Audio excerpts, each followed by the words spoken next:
Continuing to work with the Tech Initiative means that more students will have easy accessibility to technology in schools, and it only gets better from here. Mayor Betancourt is excited to continue to work with the school board to come up with new ways to enhance learning in the classroom, and Chromebooks are only the beginning. For Peabody Access, I'm Elainy. As population gets bigger, your commute gets longer. The Durham Orange Light Rail plan is supposed to make your commute within the Triangle a little bit easier. So what's wrong with the plan that'll make your ride to work as smooth as a plane ride? Well, I have my workout gear ready, and so should you. Just because we've hit August doesn't mean it's too late to start working on that beach body you've always wanted, especially since there have been workout sessions happening all around Boston. And guess what? They're absolutely free. A huge prediction in the beginning of the evening became a major accomplishment for both Hillary Clinton and Donald Trump, taking 7 out of the 11 states that held their primary election yesterday on Super Tuesday. I can't wait to see everyone's costume this weekend, and I wouldn't be surprised to see the best ones at one of the best places to go to for Halloween. I went to Salem to see what the city has in store for us this year. Salem is one of the most popular places to spend on Halloween, with celebrations starting on the first day of October. But how did Salem actually adopt the holiday as its own? Today is a little bit rainy, as every Wednesday seems to be so far. The highest is at 60, lowest is at 39. It was only AM showers, so we can put our umbrella away for now. But keep your scarf handy because Thursday is going to be a little bit chilly and a lot more cloudy. We might not see the sun until later on. Friday is all day rain, so break out your umbrella. But Saturday, the rays of sun will come back out. I like to use my Saturdays to go shopping, especially since Sunday is Easter Sunday. Only 53 degrees, low 41, but not too much wind, so you can break out your favorite sunglasses and your favorite Easter dress. So we'll be excited for Sunday's weather. A new survey shows most people believe good sleep is the key to a happy marriage. However, it's not always a top priority. A new poll from a health technology firm shows 84% of its people think it's more important to spend time with family, friends, and significant others than to get a good night's sleep. Now, what are young voters thinking now that the election is heating up? That's the question going through all presidential candidates' minds. And as a young voter myself, mine too. I wanted to know, so I went out on campus to answer that question. Millennials are becoming more and more important to each presidential candidate. Every speech, every spiel, every picture is for the next generation of voters. But what are students saying about this race to the White House? I think it's been closer than what I expected it to be. This is the first election I'm really paying more attention to, so I found it pretty interesting so far. For months, students have been attending conventions to figure out who they want to vote for.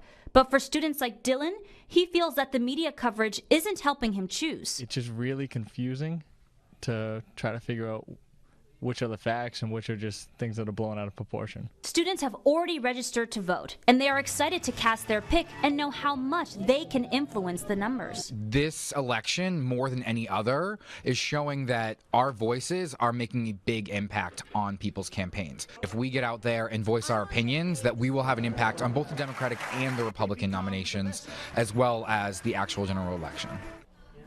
Now, who said millennials aren't involved? Ultimately, young voters are leaning towards certain candidates but still feel undecided about their final pick come Election Day. One source they said that helps them is isidewith.com, where they can take a quiz to see which presidential candidate is more in tune with what they want. The Durham Orange Light Rail plan is supposed to make your commute within the Triangle a little bit easier. So what's wrong with the plan that'll make your ride to work as smooth as a plane ride? The 18-stop light rail would make its way from Durham County to Orange County, making stops at NC Central, Duke, and UNC. Carolyn Carter says the growing population leads to a growing need for rapid transportation. We really need a light rail, metro rail system in this town, as well as for the Triangle area. And you would use it definitely? And I would definitely use it frequently, daily. Other commuters like light rail, just not this plan.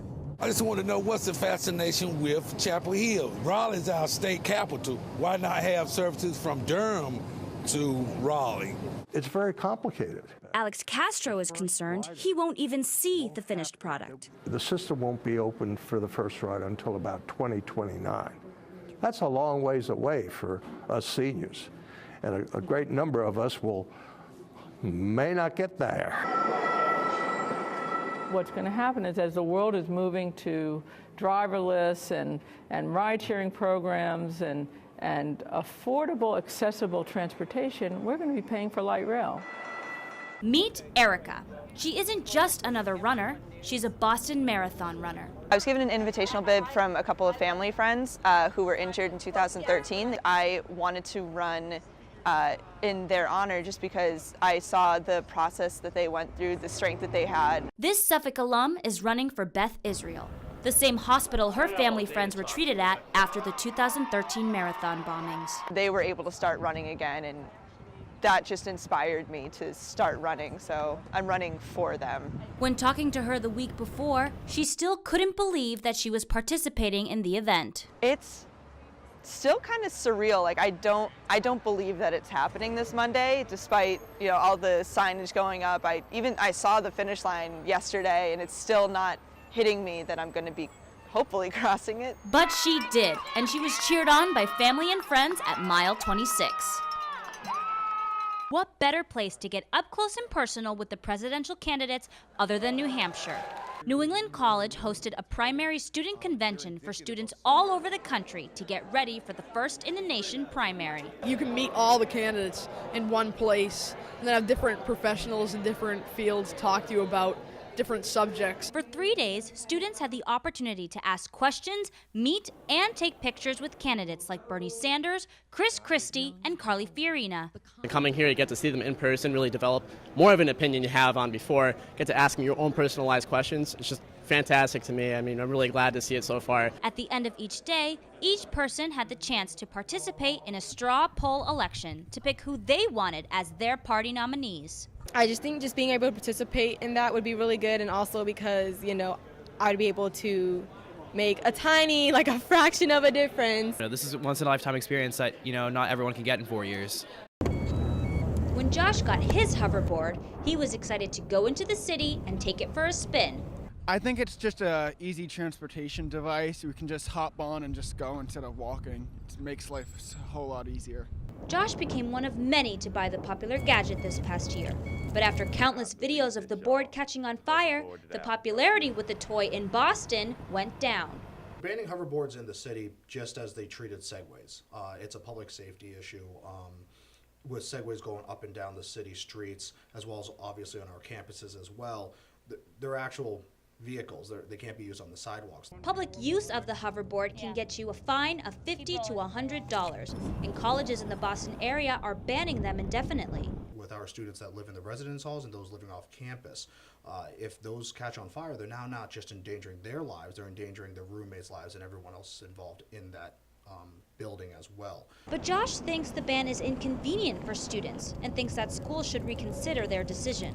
I can see why they banned hoverboards because they caught on fire and whatnot, but not all the boards have caught on fire, just a few, so I feel like they should rethink their decision. Henderson Roman always wanted to study abroad, and he finally got that chance this semester.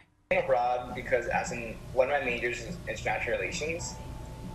And so obviously it'd be great to study abroad and get that experience, and also could open up job opportunities. Roman is currently studying at Boston University's London campus. Like any other student studying abroad, he took a weekend trip. I went to Paris for the weekend, last weekend.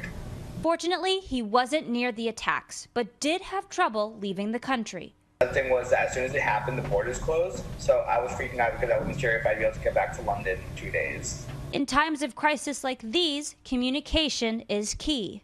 Be sure to communicate immediately with your institution, both where you are studying as well as at home, and to let them know that you're fine. Obviously contact your parents, and then just be in constant, regular communication. Despite the tragedy, Roman thinks students shouldn't feel afraid about studying abroad. You can't let that sway you, or you can't be worried that like you'll be at the wrong place at the wrong time, because then you have no experiences. Trump is definitely leading the polls, but there is a whole group of voters that he needs to pay attention to if he wants to win.